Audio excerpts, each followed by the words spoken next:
So yeah, I got some new plants today. I just plant some of this in my 55 gallon tank, and I also plant some in my 20 gallon load tank. And yeah, I got rid of the Golden Dojo Lounge. If you don't know about Golden Dojo, they love to uproot any plants.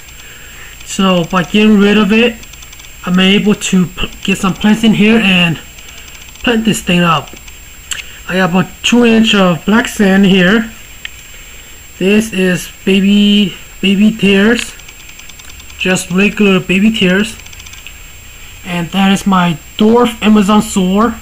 They stay very small, doesn't get as large as the regular Amazon sword. Here's my red tiger lotus bulb. Hopefully that will grow. And I did order some floating plants.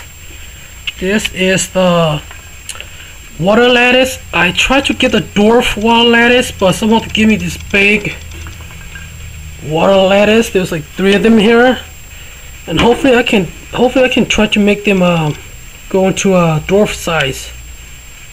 So yeah.